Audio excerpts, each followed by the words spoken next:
Bago natin mapakinggan si Brother Eli Soriano, please like and share. Sa hindi pa nag-subscribe, please subscribe. Halina at atin ang pakinggan si Brother Eli.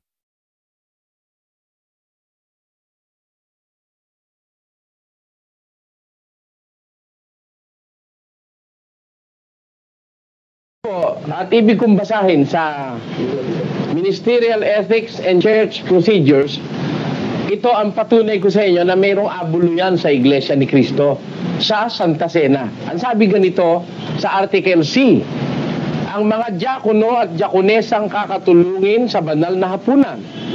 Ang mga diakono lamang ang dapat gamitin na tagapagdulot ng tinapay at katas ng ubas. Hindi dapat katulungin ang mga diakonesa ukol sa pagdudulot ng tinapay at alak. Ang mga diakonesa ay doon lamang dapat katulungin sa paglikom ng abuloy sa panig ng mga babae. Ayan. Dito po makikita nyo, inaamin ng Iglesia ni Cristo na meron silang nililikom na abuloy sa panahon ng banal na hapunan o ng Santa Cena. Kaya po ako tutol dito, aalamin natin sa Biblia mga kapatid, no? Kung talaga ba na ang Santa Cena ang sinasabi sa Biblia o yung banal na hapunan, meron ba silang abuloy ang ginagawa ron? Pakinggan nyo at gusto ko pong buksan ito sa Juan, sa Kapitulo 13, meron ganitong pangyayaring naganap at ito po ang ating mababasa.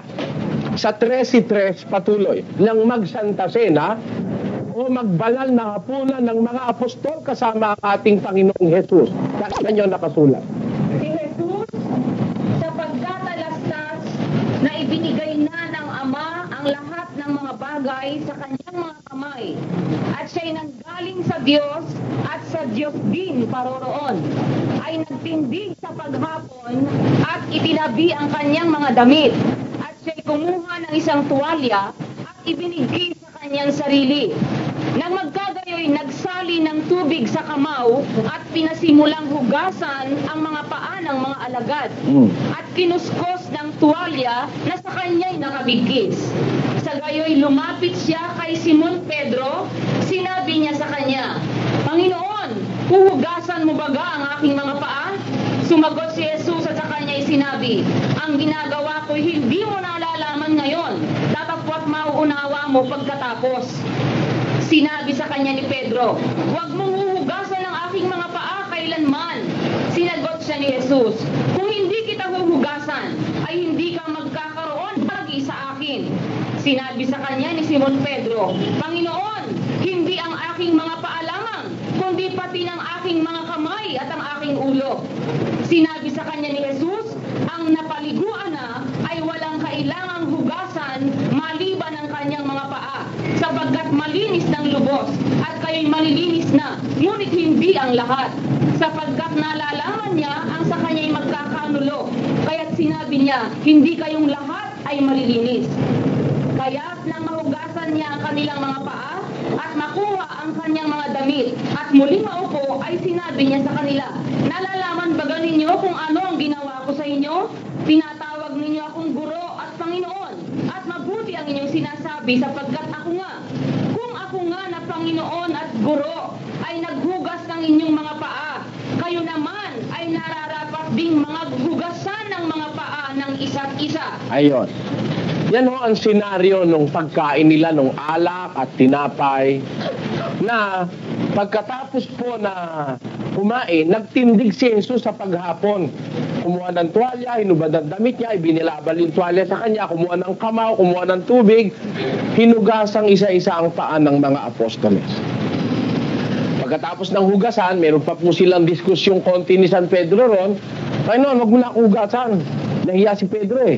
Pag hindi ka hinugasan sa paa, hindi ka magkakaroon ng bahagi sa akin, Pedro. Wag lang paa, Panginoon, pati kamay na, pati buong katawan. Paliguan mo na, ibig sabihin ni Pedro. Sabi ni Cristo, hindi na kailangan na paliguan pa. Malinis na kayo eh. Kaya lang, kaya huhugasan yung paa dahil yun ay larawan ng isang bagay na memoryal ng pagkakanulo kay Kristo. Doon ho mahahayag si Judas. doon sa panahon na yon. Sapagkat yung si Judas ay hindi masasama doon sa huhugasan ng mga paa ng ating Panginoon Kristo. Kaya nung matapos yon, sabi ni Kristo, nalalaman niyo ba ang ginawa ko sa inyo? Kung ako ikang Panginoon, ay hinugasan ko ang inyong mga paa. Tinatawag niyo akong Panginoon at Guro, ako nga. Pero kung akong Panginoon, hinugasan ko paa niyo, kayo man, nararapat din mag-abulo yan. Ganun ba? Hindi ganon. Pagkatapos ng paghapon, nararapat din kayong maghugasan ng inyong paa sa isa't isa. Kaya sa Biblia, kahit umpisahan mo sa Mateo, tapusin mo sa Revelation o sa Apokalipsis, wala hong hugas, wala hong abulo yan sa Santa Cena. Mana pa, may hugasan ng paa. Ang tanong, sa Iglesia ni Cristo po ba, naghuhugasan sila ng paa o hindi? Sa Makati, tinutupad nila yung isang utos na hindi nila ginaganap ng buo. Pumapayag ho ba ang Diyos na kung nag-utos siya, babawasan mo o kaya na may dadagdagan mo? Kagaya ng ginagawa ng Katolisismo na nagkukumunyon. Tatanggapin yung tinapay na bilang katawan ng ating Panginoong Hesus. Iinom dun sa saro bilang pagtanggap sa dugo ni Kristo. Ang tanong, nung kayo ba'y bigyan ng pare, nung hostya, binigyan ka ba ng alak? Anong sagot nyo? Kaya yung taga may kawayang galit na galit sa akin, suriin mo yung relihiyon mo kung magalit sa akin. Tanungin mo si Jimenez mo kung totoo yung ginagawa niya kung hindi. Hirap sa'yo, galit na galit ka, sinisiraan mo kung masyado Yung taga may kawayan, sinisiraan mo kung masyado, pati anak mo, dinadamay mo, di ka naman inaano ng anak mo. Yung anak mo, buti nga napasok dito, tumigil sa bisyo pambababae.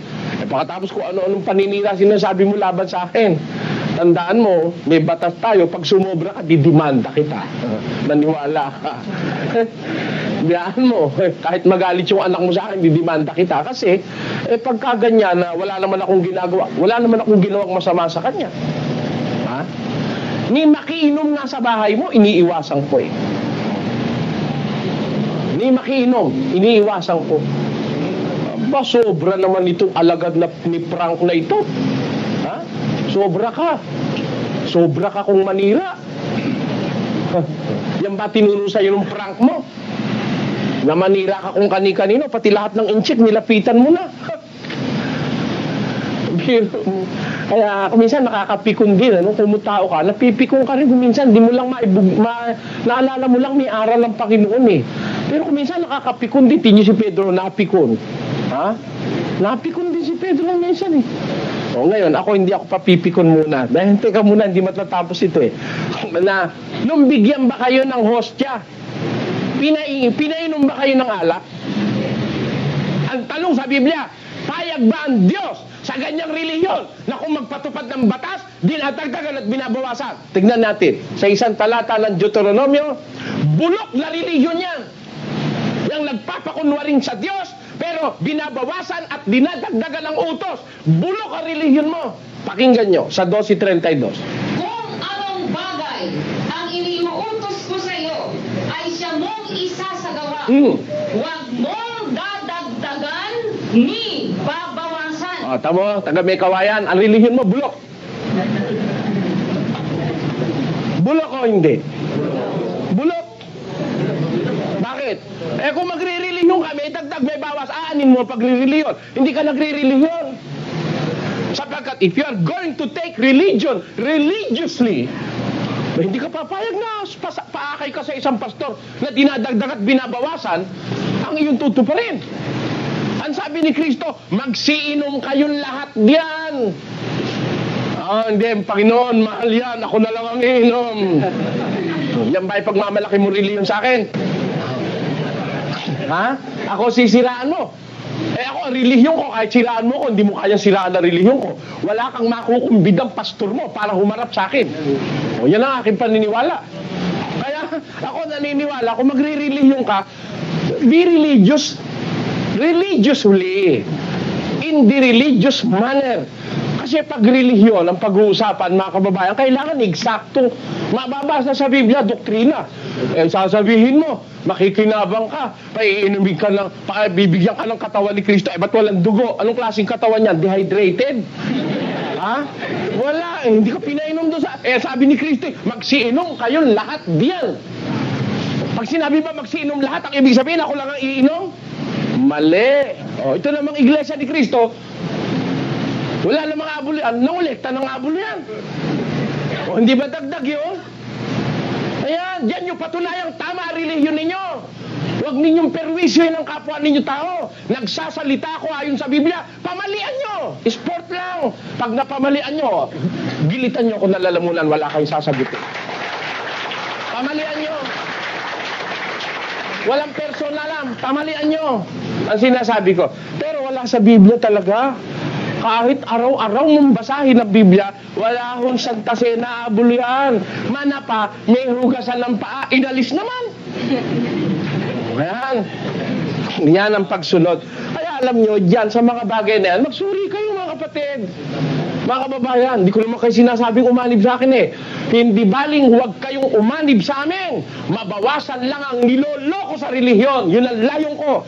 Kahit na huwag kayo sumama sa amin, lumayas lang kayo dyan sa mga relihiyong mali. Sapagkat pinararami nyo ang naloloko sa mundo. Dahil abuloy kayo ng abuloy, dinadagdagan nyo ang puwersa niyang mga manlolokong ministro. Kaya dumadami ang naloloko niyang mga yan. Eh lumayas na lang kayo, mabuti pa. Di ba? Hindi ka pa naging kasangkapan ng demonyo para palakasin ng puwersa ng masama. Pero hindi ang layunin ko para sumama kayo sa akin. Ano ba, aanin ba kita? Lalo ka taga may kawayanin kita. Ha? Aanin kita. I can live without you. Remember that, I can live without you. 47 years na ako ngayon. Ni 5, hindi ako kumuha sa'yo. O, para ako siraan mo lang kahit ako raw eh, si Soriano ka, maraming utang. Hindi ko naman kinahihiyang may utang ako eh. Utang ko na ba? Ha? May utang ako sa Crown Savings Bank. Utang ako sa Bangko Lida Blanca. Oh, di ba? Ba't ko ikahitutang naman yun? May utang. Ang itanong mo, ba't ako ng utang? Yun ang proya ko ng loloko. Dahil kung manloloko ko, sa dami ng miyembro ko, hindi na ako kailangan mangutang. Ito mo mga pastor na manloloko, yumayaman. Yung mga pastor na manloloko, yumayaman eh. Pero ako hanggang ngayon, malapit na akong mamatay, nangungutang pa rin ako. Kaya lang eh, meron naman sala. Hindi naman ako nanloloko eh. Yun ang aking paniniwala. Pero ang masasabi natin, para siraan ninyo pati personal ko, personal ba pinag-uusapan dito? Okay, mami, personal.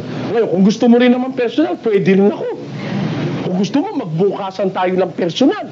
Hanggang saan ba gusto mong personal? Sagad sa buto? Payag ako.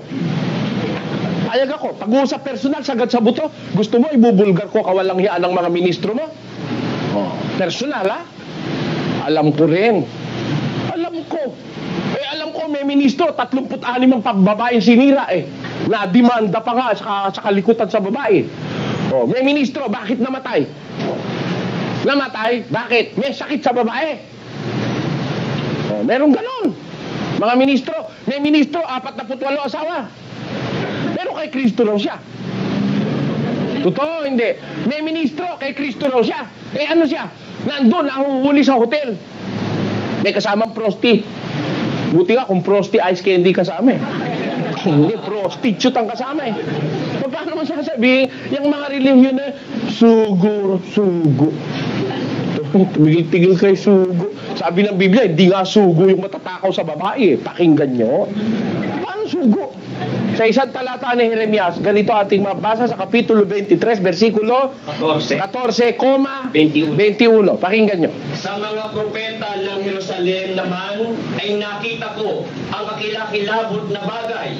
Sila'y nangangalon niya. Ayun, isang kakilakilabot na bagay, sabi ng Diyos. Biro mo, propeta, nangangalon niya. O ano sabi ng Diyos doon sa mga propeta o mga ngaral na nangangalo niya? Ano sabi ng Diyos? Tuloy natin.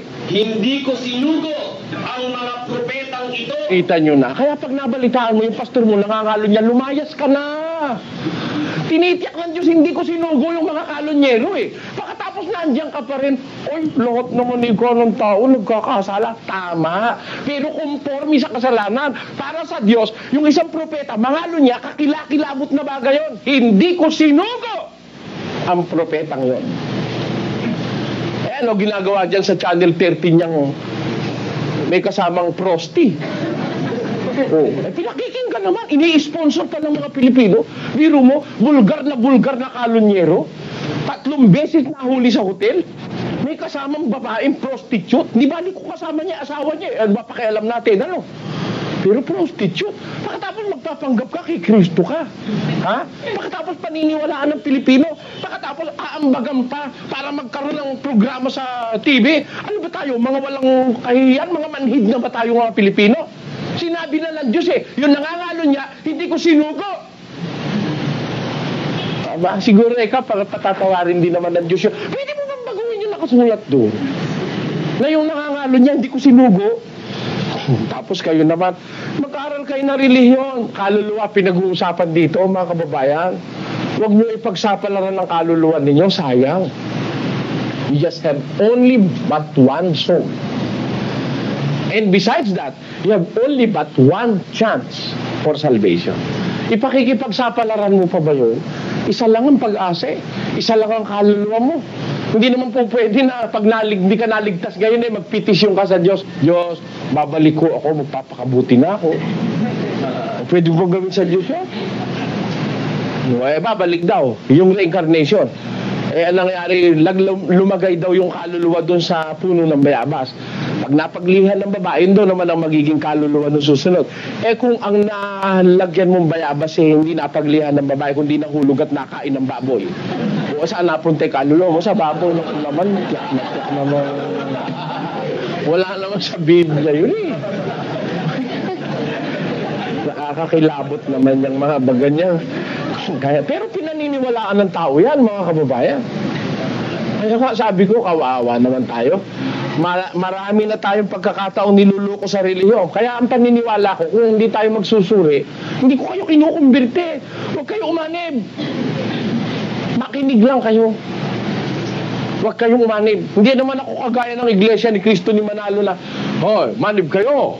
Ang hindi pumasok sa amin, walang kaligtasan. Luluto ang gulugod sa impyerno. Hindi ko sinasabi yun. Bakit? Bakit mo sasabihin niya? Napakalupit naman pala ng Diyos na nakilala mo. Hindi lang nakaanib sa inyo, hindi na maliligtas. Eh, paano nung wala pa kayo? Hindi lahat ng tao nung impyerno lahat ang pupuntahan. At ang mangyayari, puro Pilipinong majority na sa langit. Diba? Ay, ganun ba ang Diyos? Hindi mo ganun kakitid ang isip ng tunay na Diyos. Yung tunay na Diyos, hindi ganun kakitid ang isip. Tandaan nyo yun, mga kababayan. Ngayon, ang ating tanong ganito. Kung talagang may abuluyan ba sa Santa Cena, ang Iglesia ni Cristo, nabasa na natin. Tanungin natin ang Biblia. Meron ba abuluyan? Wala. Natapos yung Santa Cena? Wala eh. Nagugasan ng paa, pero abuluyan? Wala. Ano ho ngayon ang katwiran nila para kumuha ng abuloy sa Santa Cena?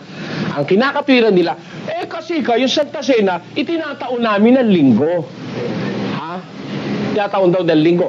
Kaya may abuluyan. Ang tanong ko, yung bang linggo, araw ng abuluyan? O anong araw yon? Sabi ng pasugo, yung linggo, araw daw ng hindi raw yun ang pag-aabuluyan. Yun daw, doon daw mag-uumpisang magbukod, magsimpan. Pakinggan nyo. Kaya kayo mga Iglesia ni Cristo, magsuri kayo. O kawawa kayo. Bakit? Eto. Babasahin ko sa isang issue ng pasugo, September-October 1989 issue. Walang sinasabi sa banal na kasulatan na araw lamang ng linggo maaaring gawin ng pagsambatungan. Hindi ito ang kahulugan ng sinasabi sa unang Korinto 16:2. Quote, tuwing unang araw ng sanlinggo ang bawat isa sa inyo magbukod magsimpan ayon sa kanyang iginiginhawa. Ang utos ay ang pagbubukod at pagsisimpan ng mga handog na dapat gawin tuwing unang araw ng sanlinggo. Ayun. Yun daw unang araw sa linggo, doon mag-uumpisa o doon magbubukod at magsisimpat. Di hindi pa yun ang abuluyan. Unang araw sa linggo. O ano, saan mo ngayon kukunin yung katwiran na kaya kayo nag-aabulo yung paglinggo dahil pag Santa Cena dahil itinataon nyo ng linggo. Samantalang ang sabi ng pasugo yun daw unang araw ng Sanlinggo, Lasyang Linggo, doon nag-uumpisa yung pagbubukod at pagsisimpan. Kaya kung matalino lang ang nagsusuri, mahahalata yung gimmick Ha? Yun daw, 16:2 ng unang Korinto, hindi raw yun ang araw ng abuluyan. Kasi, mabuti basahin nun natin, no? Pakinggan nyo sa 16:1-2. Ngayon, tungkol sa ambagan sa mga banal, ay gawin din naman ninyong gaya ng iniuutos ko sa mga iglesia ng Galacia. Tuwing unang araw ng Sanlinggo. Ayun. Tuwing unang araw ng Sanlinggo. Yung abuluyan. Ang bawat isa sa inyo, Bawat isa sa inyo ay magbukod na magsimpan ayon sa kanyang iginiginhawa upang, huwag nang gumawa ng mga ambagan sa pagpariyan ko. kita nyo, yan ang batas sa Kristyanismo. Tuwing unang araw sa linggo, ikaw magbubukod, magsisimpan. Tuwing unang araw na sa linggo, kukolektahin yun. Ngayon, ang sabi ng Iglesia ni Cristo sa kanilang pasugong ito, hindi raw yun ang abuluyan. Yun daw utos sa 16:1-2, yun daw ang pagsisimpan at pagbubukod. Doon pa lang magbubukod. Hindi pa rin ibibigay pag linggo. O saan kayo kumuha ng batayan ngayon para magkaroon kayo ng abuluyan ng linggo sa Santa Cena? Wala. Under close scrutiny, mahalata mo, lusot. Yung ibang katwiran ng Iglesia ni Cristo, hindi katwiran. Lusot. Iba ho kasi yung katwiran kaysa sa lusot lang O, biro mo, pag sinanong ko yung pastor sa Pampanga, ba't kayo may abuluyan sa Santa Cena? Kasi linggo yun Naturally kami, pag samba, dapat mag-abuluyan. Nung magsiliksik ako sa pasugo, sabi ng pasugo, hindi naman daw abuluyan yung linggo. Yun daw pagbubukod pa lang at pagsisimpan. Nakakapagtaka, ba't kumukolekta rin sila ng abuluyan pagkalinggo? Kung yun ang kahulugan sa 16:1-2, pagsisimpan pa lang. Ibig sabihin, doon ka pa lang mag-uumpisang magsimpan. At yung isinimpan mo, yun ang ibibigay mo after a week. Ngayon, ayaw daw lang pumayag na ganon. Doon daw pa lang umpisa ng pagsisimpan. Ba't naman kayo kumukolekta ng abuluy paglinggo? Yan ang tanong ko sa inyo, mga Iglesia ni Cristo nanonood. At salamat naman, may nanonood na mga Iglesia ni Cristo. Salamat po. Purihin ang Panginoon sa panonood ninyo ng programang ito. Kaya lang maraming galit. Hindi ko naman maiaalis magalit ka. Karapatan nyo yun Kaya lang, huwag nyo rin aalising magalit ako. Dahil karapatan ko rin yun ba? Ikaw lang may karapatang magalit? Masama naman yata yun. That's not fair. That's injustice. Kayo na lang ba may karapatang magalit? Sabi ko nga doon sa MTRCB Sabi, Soriano, bakit binabanggit mo pa yung ibang reliyon? Sabi ko, ba't yung Iglesia ni Cristo, binabanggit din yung Katoliko, hindi nyo pinupuna? Ba't ako lang ang alam yung punain? Hindi fair. Pag-uusap sa reliyon, be fair. Kahit ano ka pa, gawin mo, tungkulin mo bilang alagad ng pamahalaan, hindi bilang alagad ng reliyon mo. Dahil kung ang reliyon mo ay patutupad mo sa gobyerno, lumayas ka sa posisyon mo. Masama kang alagad ng pamahalaan pag ganyan ka. Do not bring your sentiments inside your office. Do not bring your religious belief inside your office. When you are a public servant, serve the public without any religious color. Hindi ba ganyan ang tama? Kung public servant ka, ba't ganon? Ba't ako pupunahin mo? Sasabihin mo, huwag ko lang banggitin yung iba reliyon. Paano malalaan ng tao yung mali at saka yung tama kung di mo babanggitin? Nasa Biblia yun Pakinggan nyo sa Ecclesiastes 7 at 27. Ganito nakasulat. Narito, dito'y aking nasumpungan, sabi ng mga ngaral. Ano yun? Na inyaagapay ang isang bagay sa iba upang matagpuan ang kadahilanan. Ayun, yun ang paraan ng Diyos. Iagapay mo yung isa doon sa isa. Sino ang pinakamaganda sa mga nakatayo dito? Sa Miss Universe. Kung pwede bang yung Miss America Miss America, huwag ka aalis dyan. Diyan ka na lang namin titignan. O ikaw, Miss Africa, diyan ka na lang namin titignan. Hindi pwede yun. Pagtabihin mo. Kaya nga yung mga international beauty pageants ginaganap sa isang lugar, pinagtatabi-tabi. O pag magkakatabi na nakikita mo kung sino maganda ang ngiti. Pinaguhubad pa ka para makita kung sino maganda katawan. Baka mamaya, kay ganda-ganda ng ngiti, may malaking buni pala rito sa singitin. Nako, masama. Kaya, pinagkukumpare. Ganon din naman sa pananampalataya. Ikumpara natin. Let's compare the Catholic religion with the Iglesia ni Cristo. Tama yun. Ginagawa ng pastor na Iglesia ni Cristo, tama yun. Kinukumpara nila yung aral na Biblia at saka yung aral Katoliko. Boto ko dyan sa ginagawa nyo na yan. Kaya lang, pag kinukumpara ko naman yung aral nyo sa Biblia, huwag kayong magagalit. Talagang ganun. Pagkumparahin, sabi ng Biblia, iagapay ang isang bagay sa iba para matagpuan ang kadahilanan. At hindi maiiwasan yun. Batas ng Biblia yun. 5:21 ng unang Tesalonica. Subukin ninyo ang lahat ng mga bagay. Ingatan ninyo ang mabuti. Layuan ninyo ang bawat anyo ng masama. Ang tanong ko sa inyo, mga kababayan, dito ba sa mundo may masama o wala? Meron. Positively, may masama. Kaya ang sabi ng Diyos, subukan ninyo lahat ng bagay. Ingatan nyo ang mabuti. Layuan ninyo ang bawat anyo ng masama. Kaya, yun ang ating ginagawa. May masama eh. Presuming, Presuming na hindi ka masama. O di, tingnan natin sa Biblia. In the light of the scriptures, masama ba? Religion mo? Hindi. Tingnan natin. Kaya nga tinetest sila lahat eh. Ito pa isa. Yun yung abuli ng Santa Cena, wala ho sa Biblia yan. Natitiyak ko sa inyo, wala sa Biblia yan. Alam nyo ba, palakihan pa nga abuli dyan eh. Pag mabigat ang sobre, sabi doon sa Pampanga, Dumingong tarat, Webes sa tarat, Dumingong kalmag, pangapapupusan imbulan, peso sa malapad. Ayun, sabi ng mga Kapampangan, naging kawikaan dun yan. Webes de Bagol, sa Tagalog naman, Domingo de Belion. Ayun, Ayun, kasi may Webes, may Linggo, tapos may Santa Cena pa. Ngayon, ang aking huwag kayong magagalit. Napagsasagap ko lang doon sa mga napuntahan kong lugar.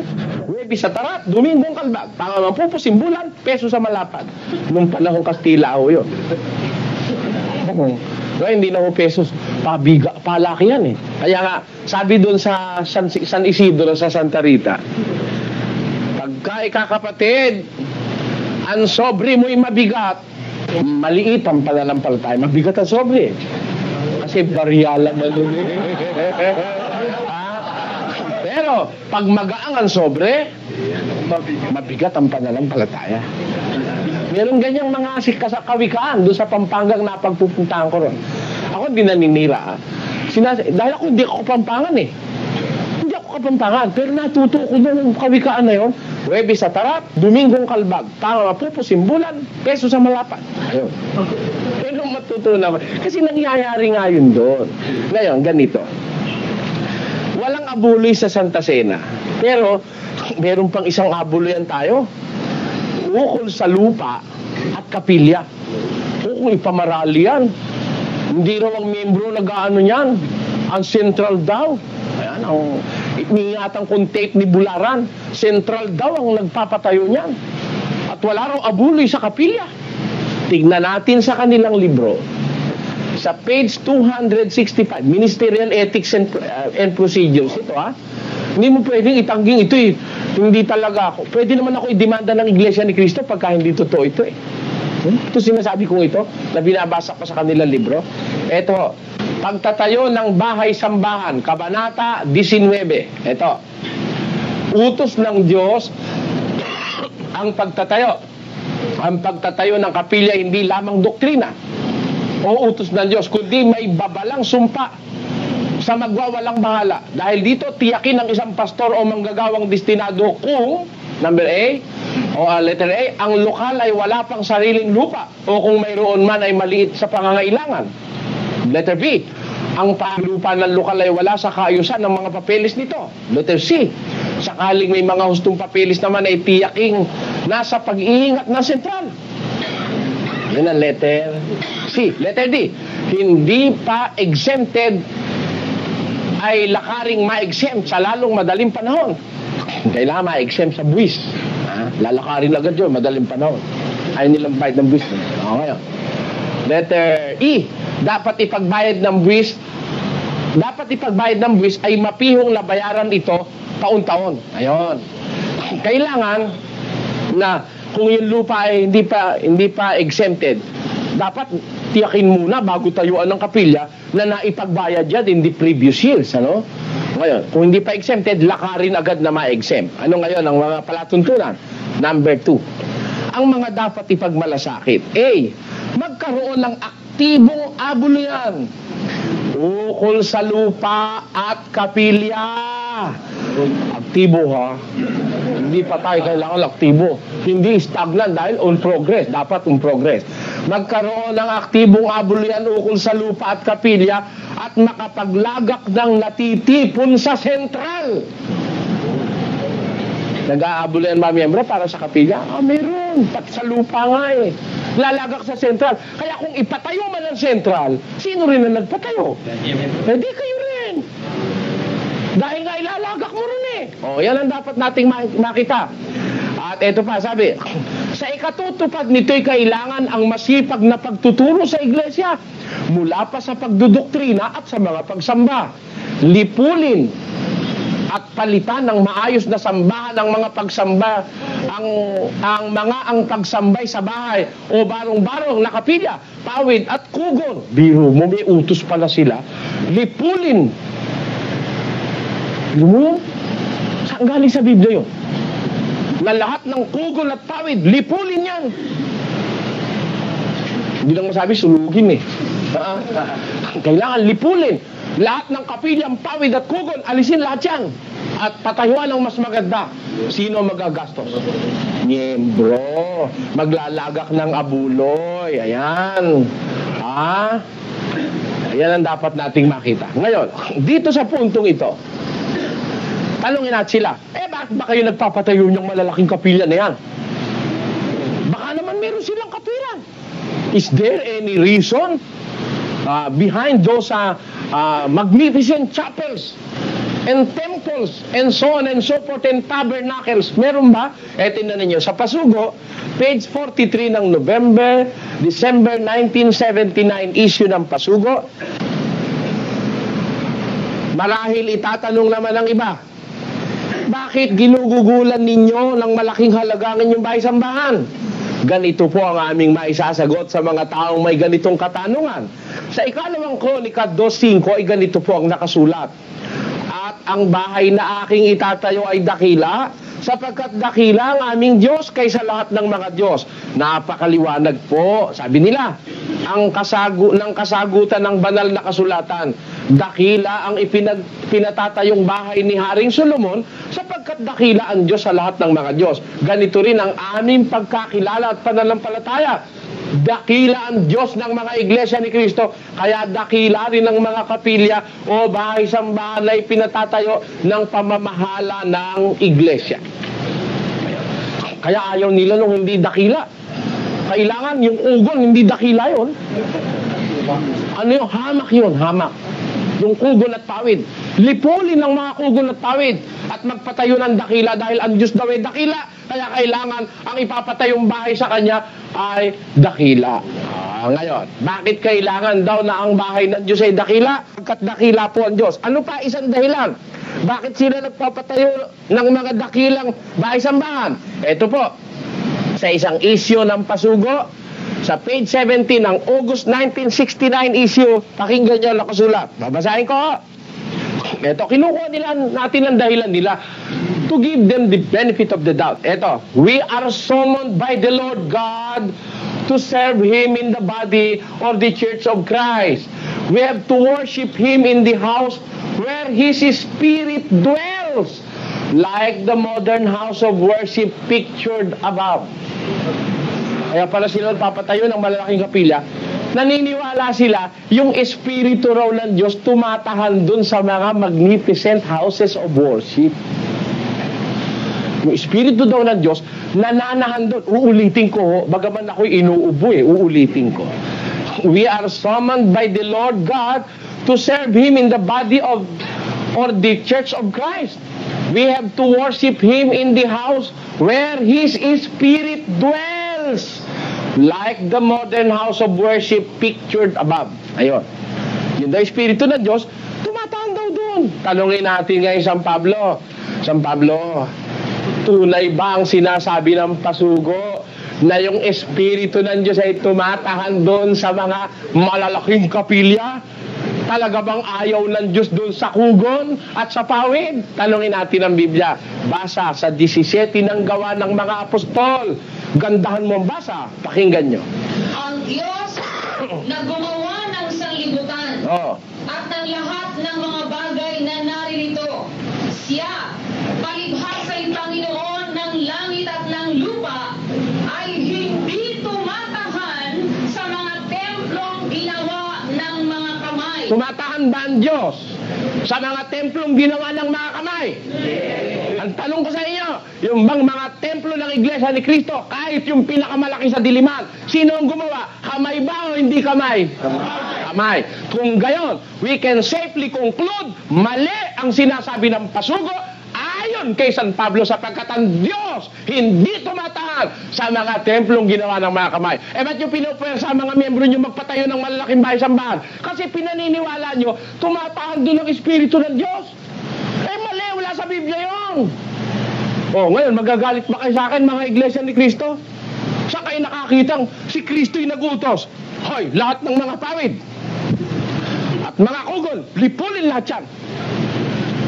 Dahil ako, tumatahan lang ang aking espiritu doon sa magagandang kapilya. Pero magano sinabi si Kristo? Manapa yung kabaligtaran nun ang sinabi ni Kristo. Ano ang sabi ni Kristo? Mateo 18 versikulo 20. Ganito ating mababasa. Sapagkat kung saan nagkakatipon ang 2 o 3 sa aking pangalan, ay naroroon ako sa gitna nila. Sinabi ba ni Kristo yung place? No. Sabi ni Kristo, kung saan. Nakukuha niyo po ba kahulugan ng salitang kung saan? Mga kababayan, that is, walang respect to the place. Wala. Kahit ba tayo magkatipon sa ilalim ng puno ng kahoy? Kung talagang tayo kay Kristo pakikinggan ba tayo ng Diyos o hindi? Pakikinggan ka kahit na nasa ilalim lang kayo ng punong kahoy. Si Kristo nga, sa tabi ng dagat kasi hindi niya pinuwer sa mga miyembro, magtayo tayong kapilya. Mag-abol lang kayo, maglaga kayo, pati mga batang maliliit, maglaga kayo, ha? At lahat na pawid at kugon, lipunin lahat yan. Gagawa tayong malalaking para yung Espiritu ng Diyos tumahan doon. Hindi gano'n ang sabi ng Biblia. Ang sabi po ng Biblia, maliwanag. Kung saan, babasahin ko sa English. Pakinggan nyo sa Matthew chapter 18 verse 20. Ganito po ang ating matutunghayan, mga kababayan. Babasahin ko sa English. Mas maintindihan ng mga hindi Tagalog. Ano ho? Ito. 18:20. For where 2 or 3 are gathered together in my name, there am I in the midst of them. Ayon. For where, kung saan. O kita nyo, hindi sinabing kapilang malaki. Ang katunayan nga si Kristo, sabi niya doon kay Sakyo. Hindi si Sakyo abang ng abang. Maliit po si Sakyo Ano ba, hindi ba yun yung unano? Si Sakyo. Unano. Ang dahil nakapaligid kayo kasi hindi nyo matanaw unano siya malalaki yung nakapaligid. Ginawa ni Sakyo, umakyat doon sa puno ng sikumoro. Biro mo, maliit nga naman siya. Pag umakyat sa puno, pinakamataas na siya. Pagdaan ni Kristo doon sa tapat ng puno, nakita yung Sakyo. Sakyo, bumaba ka dyan. Pupunta ako sa bahay mo. Sinabi ba ni Kristo, Sakyo, magpatayo ka ng kapilya at pupunta ako. Wala nun. Ang sabi ni Kristo doon sa Sakyo nasa ibabaw ng puno, Sakyo, baba dyan. Pupunta ako sa bahay mo. Hindi tinanong kung malaki ba bahay mo, Sakyo, o hindi. Pupunta ako lang sa bahay mo. Kaya ang sabi sa Biblia, kung saan naroon ang 2, kahit ba tayo nandun lang sa isang hamak na pawid na kugon o kapilya, kung saan nandoon, dakila ka aming Diyos, kaya ikaw dakila rin ang aming itatayo para sa Kanya. Ang tanong ko, kaya ba ng miyembro magpatayo ng dakila? Bakit doon sa gaya-gaya ng San Jose del Monte, ang kapilya nyo 4x4 lang? Kita nyo? Di lalabas yung mga miyembro ron, hindi dakila, ang Diyos nila ron. Doon ho sa gaya-gaya ng San Jose del Monte, Bulacan, nagpunta ako ron minsan, noong pang matagal na, nakita ko ang kapilya nila, siguro ganito lang kalaki. Kung i-apply mo yung kanilang philosophy, na kaya raw kailangan malaki dahil dakila ang Diyos, at ang Diyos ay nananahan doon, eh yung kapilya ng mga taga-gaya-gaya San Jose del Monte, Bulacan, walang Diyos doon. Dahil ayaw ng Diyos doon sa pawid, tsaka sa kugon. Eh, hindi ho ganun si Kristo. At hindi rin ganun ang kanyang ama, sabi ni Kristo, saan man nagkakatipon ng dalawa o tatlo sa aking pangalan, ay doroon ako sa gitna nila. Kaya hindi totoo yung sinasabi ng pasugo na yon.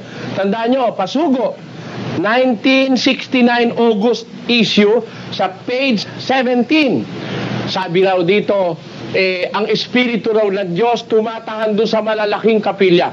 Ang tanong natin, saan ba tumatahan ang Espiritu ng Diyos? Pakinggan nyo sa unang Korinto Kapitulo 3 kung saan tumatahan ang Espiritu ng Diyos. Versikulo 16. Hindi ba ganinyo nalalaman na kayo'y templo ng Diyos at ang Espiritu ng Diyos ay nananahan sa inyo? Saan ho nananahan? Doon sa templo ng Diyos. Sino yung templo ng Diyos? Kausap po ni Pablo, yung mga unang Kristiyano. Hindi nyo ba ikaalam na kayo templo ng Diyos? At ang Espiritu ng Diyos nananahan sa kapilya ninyo? Hindi. Nananahan sa inyo. Ito naman ang ginagamit ng Espiritista. Yeah.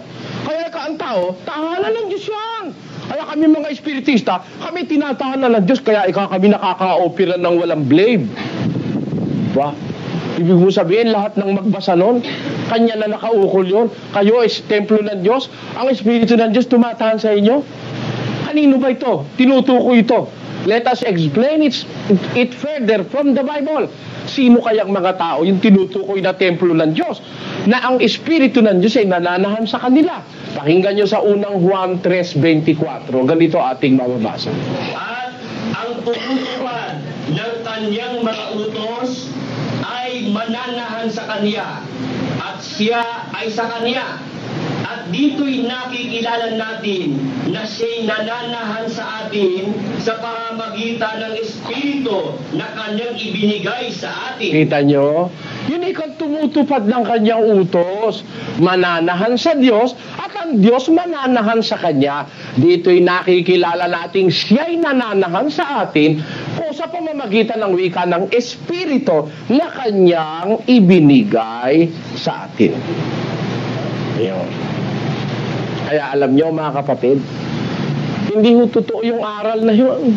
Tanggapin lang naman ng Iglesia ni Kristong mali itong aral nilang ito. Hindi ko na uulitin ito. Sige, promise nyo lang, tatanggapin yung mali ito. Na ang Diyos nananahan yung Espiritu niya sa mga kapilya nyo. Tanggapin nyo lang na mali. At hindi ko na uulitin to, promise. Pero hanggang din nyo tinatanggap na mali yan, ayon sa Biblia, uulit-ulitin ko yan. Sasabihin nyo, kung mawala na si Soriano, uulit pa uli yan. Meron na ho tayong computers, meron na ho tayong hard disk, ipinapapasok ko na sa hard disk ang lahat ng ito. O dun sa compact disk, papapasok natin yan. Kahit na tayo magastusan, papadala natin sa Hong Kong. Meron na nga kaming mga pinreserve na mga tape. Anytime na ako'y patayin, ang kahit na sino gustong pumatay sa akin, this program will not be stopped. Tandaan nyo. This program has been on the air for the last 6 years and God willing, this will be on the air. Kahit patayin nyo ako ngayon for the next 7 years, non-stop. Walang tigil. Kahit araw-araw mag-broadcast, kung kaya ng kapatirang sustinihan ang bayad sa airtime, kahit araw-araw ang broadcast, tatagal ito ng 7 taon sa air. Kaya yung mga nagbabanta-banta, huli na kayo. Na-tape na eh. Hindi nyo na mapipigil to. Alam nyo lang ang paraan para mapigil nyo ito. Aminin nyo lang na mali yung aral nyo. Titigilan ko na, inamin mo na eh. Hindi naman ako hindi naman ako labang kahit kanino. Yung aral lang na mali ang nilalabanan ko. Kasi batas ng Biblia yun, mangangaral ka ng Diyos. Ba yung mali, talagang ipakita mo sa tao para huwag sila madaya. Pakinggan. Sa 2 Korinto, Kapitulo 10 at versikulo 4. Sapagkat ang mga sandata ng aming pakikilaban ay hindi ukol sa laman. Kita nyo? Kaya wag yung tao gibain mo, huwag kang mamamaril. Ha? Huwag kang papatay ng kapwa mo tao dahil ang pakikilaban ng tunay na Kristiyano, hindi sa laman, Kundi sa harapan ng Diyos ay may kapangyarihang gumiba ng mga kuta na siyang gumigiba ng mga maling haka. Kita nyo, anong ginigiba ng mga mangaral ng Diyos? Gumigiba ng mga maling haka. Ang tanong ko, ito bang aral nilang ito? Maling haka o hindi? Mali, kay liwa-liwanag sa Biblia, maling-mali ito. Espiritu daw ng Diyos tumatahan sa mga malalaking houses of worship. Wala o, di totoo yun. Sabi ni Pablo, ang Diyos na gumawa ng sanlibutan at ng lahat ng bagay naririto, palibhasa ay Panginoon ng langit at lupa, hindi tumatahan sa templong ginawa ng mga kamay. Sino ang paniniwalaan nyo? Si Pablo o si Manalo? Pagka ipinrepair nyo si Manalo kaysa kay Pablo, you will be called rightly Manalista. Bakit? Mas naniniwala pa kayo kay Manalo kaysa kay Pablo. Kailangan maging apostolika tayo. Kaya sa mga apostol tayo maniwala. At para mapaniwalaan natin mga apostol ng tama, kailangan wag natin dadagdagan yung sinabi nila. Pakinggan nyo sa 1 Corinto 4:6. Ang mga bagay ngang ito, mga kapatid, ay inianyo ko sa halimbawa sa aking sarili at kay Apolos dahil sa inyo, upang sa amin ay mga tuto kayo na huwag magsihigit sa mga bagay na nangasusulat. Ayun, sa amin, sabi ng Apostol Pablo, matuto kayo sa mga apostol. Huwag hihigit sa mga bagay na nasusulat. Yun ang sabi ng Diyos. Kaya ang appeal ko sa inyo, mga kababayan, especially to those brothers and sisters in the Iglesia ni Cristo ni Manalo, huwag kayong magalit. Think of it twice, thrice, 4 times, 5 times, 6 times, 7 times. Ha? Think of it. Eh sabihin nyo, minsan lang kayo nakinig, nagalit kayo saan, pinatay nyo ang TV nyo. Huwag nyo papatayin. Pakinggan nyo ko kahit at least 7 oras man lang. Di ba, no? Nakita nyo, merong magliliwanag na liwanag sa inyong kalooban. Kung talagang kayo sa Diyos, magliliwanag sa inyo. Kaya liwanag naman eh.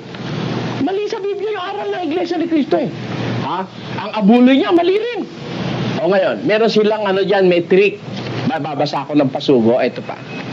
Sabi nila, atake ka kayo ng atake sa abuloy na Iglesia ni Cristo, Huwebes at Linggo. Yan eh, kang abuloy na yung ginagamit yan sa pagpapatayo ng kapilya. Nakikita ka, ebidensya. Eti mo nga kayo sa mga sulok-sulok ka lang, Soriano. Sa mga silong-silong ka lang. Dahil wala kayong mga kapilya. Ayun. Sabi ng Pastor San Fernando. Ngayon, nakikita mo ba kaya? Nakatape po ito. Tinape ko eh. Nakapreserve ito for the last 18 years. Sabi ng Pastor sa San Fernando. Soriano, akakit may tilos-tilos na yan. Nakikita mo ba kaya matutulis na yan? Iyak-bakdak yan! Alam niyo kahulugan nun? Itutuog kita yan! Sabi. Kaya pala ako tinulisan mo, ipanuluhog mo ng kapwa mo tao. Sabi ko, masama naman yun. Binilaan ko. Humingi ako ng permit sa kapitan. Nagdadaldal uli ako. Binilaan ko. Kinabukasan, bumalik. Pagkatapos ko, bumalik na. Ikaw naman ay Soriano, hindi ka na mabiro. Mabinibiro raw niya ako. Bumasa na naman ako uli. Bumalik na naman ako. Eto, binasa ko. Pakinggan nyo sa isang talata ng Efeso. Ngunit ang pakikiapid at ang lahat ng karumihan o kasakiman ay huwag man lamang masangbit sa inyo gaya ng nararapat sa mga banal o ang karumihan man o ang mga mangmang na pananalita o ang mga pagbibiro na di nararapat. Kita nyo ako? Kung sabihin mo nabibiro ka lang, bawal ng Diyos sa isang ministro magbiro pagdating sa pangangaral ng Biblia. Dahil sinabi ko, biro mo ako, biruin mo ako, pasabihin mo, itutusok mo ako dyan sa tulis na yan. Bawal ka ako sa Biblia magbiro. Narinig nila, sinumbong na naman ng membro, kumuha na naman ng permiso sa kapitan. Sabi nung susunod na gabi, alam mo, ikaw naman Soriano, hindi ka naman mapaglambingan eh. Sabi, hindi na nagbibiro, lambing naman ngayon. Sabi ko, ang sama namang maglambing nitong mga ito. Biro mo tutusukin ka doon sa matulis doon sa San Fernando. Sabi ko, hindi ganyan ang laban. Ang laban hindi sa laman at dugo. Tandaan nyo mga kapatid, pagka ang isang iglesia pumapatay ng kapwa, hindi sa Diyos yan, at ikaw nakahanib dyan, inuutosan kang mambubugat pumatay, lumayas ka na riyan. Hindi ka ba naawa sa kaluluwa mo? Malapit nang maghukom, malapit nang pumanaog muli si Kristo. Huwag mong sayangin ang oras mo sa relihiyong ikaw pa ang killer. Pero mo nandiyan ka relihiyong killer ka, ikaw ang guns, ha? Ikaw ang tagakalabit ng baril. Nabubudhi mo ba yan, kapatid? Na nasa totoo ka, ikaw pumapatay ng kapwa, hindi wala namang ganyang relihiyon sa Biblia. Sa Biblia ho, kailanman hindi nagpahintulot si Kristo pumatay ka ng kapwa dahil sa relihiyon. Wala, sabi ni Kristo, ibigin ninyo ang inyong makakaaway. Idalangin ninyo ang sa inyo nagsisiusig. Bakit? Sapagkat kung 5:45 ni Mateo, sapagkat kung magsisiibig lamang kayo sa mga nagsisiibig sa inyo, ano pang ganti ang inyong kakamtin? Di ba gayon din ang ginagawa ng mga maningil ng buwis? Ayun, nasa 5:45-46 ni Mateo yan. Kaya kami, hindi kami nakikipag-away kami, pero katwiran. Ang katwiran ng pag-usapan natin, trabaho lang ito, walang personalan dito. Kayo naman na may personal kayo Kaya kami, hindi kami nakikipag-away kami, pero katwiran. Ang katwiran ng pag-usapan natin, trabaho lang ito, walang personalan dito. Kayo naman na may personal kayo Lalo lang taga may kawayan, masyado ka naman Kala mo, pag hindi ako nakatisaw, babanggitin ko pangalan mo sa telebisyon, maniwala ka. Kahit i-demanda mo ako, ha? Yung anak mo nandito, ano ngayon? Hindi mo palis yung anak mo. Kasi nakikita ng anak mo, mas tama relihiyon ko kaysa sa relihiyon mo. Ha? Biro mo, papanyari ka pa, sugo raw siya. Meron ba naman sugo, bobo sa Biblia? Tataklusita sa alam, hindi pa naintindihan. Sugo raw siya. Yung anak niya, nandito sa amin, galit na galit sa akin. Hindi ko naman pinili, sabi ko, hindi ko naman pinilit yung anak mo kumanib. Hindi ko kilala lahi mo. Ha? Hindi ko kilala lahi mo. Nakinig yung anak mo, naliwanagan, kaya lumaya sa relihiyon mo. Ba't sa akin ka galit na galit? Ba't ka sa akin galit na galit? Hindi kita naman inano. Hindi naman ako nangutang sa'yo kahit 5. Hindi naman ako nakilamon sa bahay mong kumatok at makikilamon ako ng istorbohin kita. Wala naman ganun. Ang tangi ko lang naalalaman, nagsalita ako ng totoo sa aking paniniwala. At yung anak mo na-converte. Ngayon, palayasin mo rito. Kung kaya mo. Pero ito, sinasabi ko sa'yo, kapatid, hindi mo kayang palayasin ng anak mo rito. Habang ginaganyan mo anak mo, lalong magtitibay dito sa amin.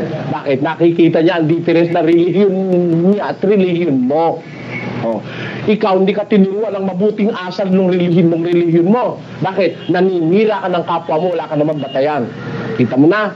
Kaya hindi mo makukuha yung anak mo sa ganyan. Tinuturuan ko ng Biblia yun Mapapaalis mo ba rito yung kung Biblia rin lang pag-uusapan? Sasabihin mo lang nakita ko si Santa Maria. Umatok si Santa Maria. Yun, makukumbirti mo anak mo lang. Hindi mo makukumbirti. Hindi siya naniniwala doon sa Maria mo. Ang pinaniniwalaan niya yung Maria sa Biblia. Ayun. Pero yung Maria mo, hindi. Iba yung Maria mo kaysa Maria ng Biblia. Baka yung Maria mo, si Maria sinukuha at tagaro sa arayat. Sumasagot lang naman ako. Ayoko kasing manakit ng kapwa Kaya katwiran lang ang sinasagot ko. Ayoko manakit ng kapwa. Ayoko nga magdemande. Yun lang Pastor Almeida Binirahan ako ng personal. Dinimanda ko. Yung si Judge Pelayo ng Pasig ang humawak ng kaso. Pero nung siya po'y humingi ng tawad, pinatawad ko. Kahit nagastusan ako ng mahigit na 30,000 pambayad sa abogado ko. Nung humingi ng tawad, pinatawad ko Dahil ayoko magdemanda, gusto ko lang patigilin yung maling sinasabi. Biro mo binobroadcast sa radyo, araw-araw sa isang linggo ako binobroadcast. Sobra nakako ito. Tiis ako lang tiis. Kung dumating, hindi ko na matiis. Puro paninirang purito personal, wala namang basihan. Di ba, sana kung dito di na lang kulikibo sabi ko sa abogado, attorney, pwede ba ako itong ihain sa korte? Ano ba ikang gagawin na? Di, reklamo lang ako natin. At para lang mapatigil ko dahil masyado masama ang sinasabi Pwede ka. Yung sinabi niya na may ebidensya ka, meron ka ako, pirmado NTC, oh. Ha? Dinala ko sa NTC yung tape, eh. Pinirmahan ng NTC, sinertify na sinabi niya yon. Kaya pagka itutuloy ko yung demanda, siguradong kulong yun, eh. Ha? Kulong talaga. May certification ng NTC, sinabi niya yun, eh. Wala naman siyang mabuting intensyon sa pagsasabi niya. Hindi kagaya ko. Ako, ang intensyon ko mabuti. Iligtas ang tao sa pagkakamali. Ngayon, pwede mo kang ipakulong yan. Sige, tingnan natin. Naging hearing pa lang, nakakadalawang hearing, humingi ng tawad eh. Pinatawad ko. Alam niyo kung sino pangalan para wag kayo nangangapa?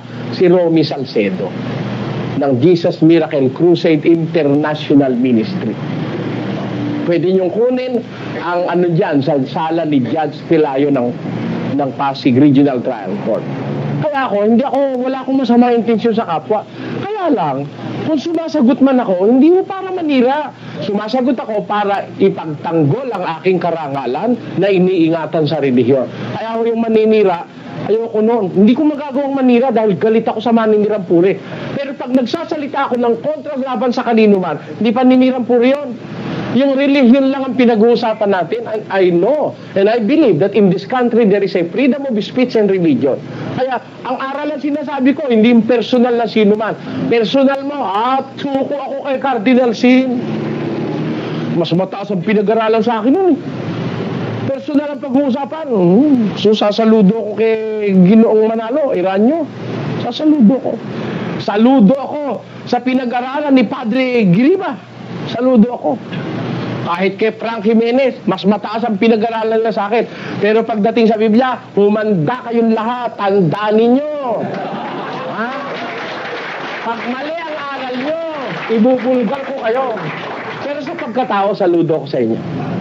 Hindi man lang ako pwede i-compare sa inyo, eh. In wealth, in prestige, in the eyes of the society, baka wala man lang ako sa kalingkingan ninyo.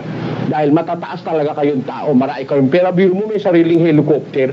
Magkano ang helicopter? 55 million. Oh. Ako wala akong sariling helicopter. Ikinararangol ko nung wala akong helicopter. Bakit? Kasi ayokong magka-helicopter kung kukunin ko lang sa pandaraya sa relihiyon. Ayoko ng helicopter.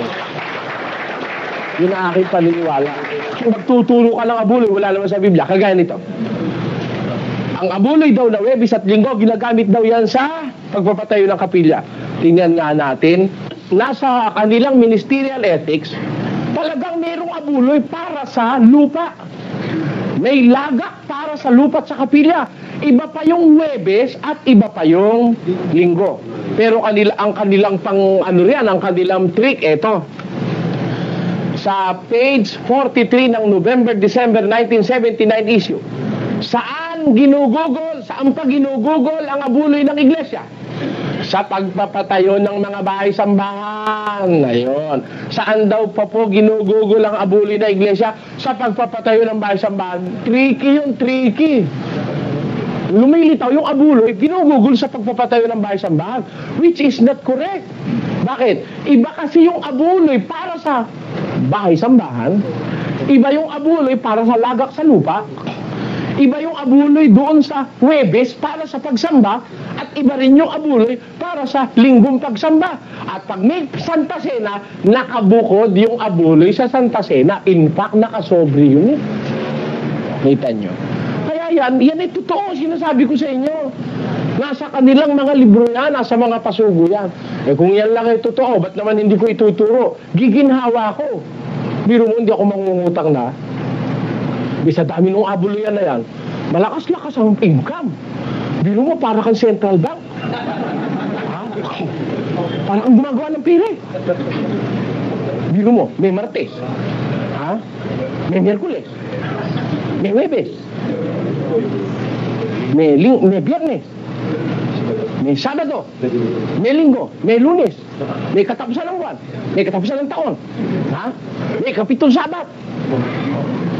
Meron Sabat ng mga Sabat. May Dorcas. May construction. May naman dami nun. O hindi ba yun ang pinakamalaking kumita ng... Parang nagmamanufacture ng pera yan. Baka mas mabilis pang magmanufacture ng pera yan kaysa dun sa talagang nagmamanufacture ng pera sa Central Bank. Bakit? Yun ho kasing bayaw ko nasa Central Bank. Kaya lahat ng klase ng pera meron ako eh. Galing sa central bank eh. Dahil yung bayo ko nandun. Sabi ko, naiisip ko, siguro itong mga reliyon, mas malakas dumami pera kaysa sa paggawa ng central bank. Biro mo. Di yung perang gawa ng matagal, mga maluluma na mga pera. Sa isang dagsaan, meron tayo kang krusada. Ang anniversary natin galon, dumalo ka 3 milyon. Mami-mamiso lang, ilang milyon yun? Manampo, magkano yun? 300 milyon, 30 milyon. O mandaan, 300 milyon. Ang daing pera nyo, kaya bang gawin ng central bank sa isang araw ng Martes yan? Kita mo na, mas malakas pa eh. Kaya alam nyo, mga kababayan, kasi ang nangyari sa ating bansa, ang relihiyon na i-front sa atin, para bang pakinabang. Para bang pakinabang kung ang frontage ng relihiyon. Alam nyo sa Biblia, relihiyon ng sacrifice eh. Sakripisyo yan. Si Kristo, mga apostol, nagsakripisyo sa relihiyon. Kaya yun din ang akin naging paniniwala. Sakripisyo ang relihiyon, di benepisyo. Kaya pag ang relihiyon, pakikinabangan mo sa iyong personal na pamumuhay, hindi tunay na relihiyon yan. Sapagkat yung relihiyon, sinasabi ni Kristo, hindi mo pakikinabangan sa personal mo para itaas mo ang estado mo sa isang bansa. Kundi, ang relihiyon, magsasakripisyo ka. Pati ikaw nga, gugugol eh. Tingnan niyo yung mga ngaral ng Diyos. Gumugugol. Ang nakakapagtaka ngayon, yung mga ngaral, walang gugol. Walang gugol. Pinuntahan ka, siya papainumin mo. Pumunta ka sa kanya, ikaw ang magpapasalubong. Tama mo ba o hindi? Pagpunta mo sa ministro, ikaw ang magpapasalubong. Ikaw naman ang pinuntahan niya, ikaw naman ang magpapainom. Bakit? Ang magpainom ng isang sarong tubig na malamig sa pangalang alagad, katotohanang sinasabi ko sa inyo, hindi mawawala ang sa kanya ganti. Kaya ang magpainom sa mga maliliit na ito, mga kapatid, malaking kamanalan yan. Kaya pag pinainom ka, pag dumating ka sa bahay ng miyembro, papainumin ka nga. Hindi ba kagaya ko, pagpunta ko sa miyembro, may baon akong iinumin. Bakit? Ayoko nga nung ganun eh. Naagrabyado masyado ang miyembro eh. Pag ikaw ang pinuntahan, painumin mo yung pastor mo. Pag pumunta ka naman sa kanya, ipagdadala mo naman. Buti nga kung pakainin ka pa eh. Punta ka sa sentral, kung pakainin ka. Dito sa amin iba. Ang lahat ng kapatid, pagpunta sa sentral, kahit tuyo lang kakain tayo. Hindi ka malilipasan ng gutom at hindi ka bibili sa labas. Yun ang aming panuntunan sa relihiyon. Kasi yung ministro, alang-alang sa kapatid, gumugugol talaga yun eh. Pakinggan nyo sa 12 ng 2 Korinto.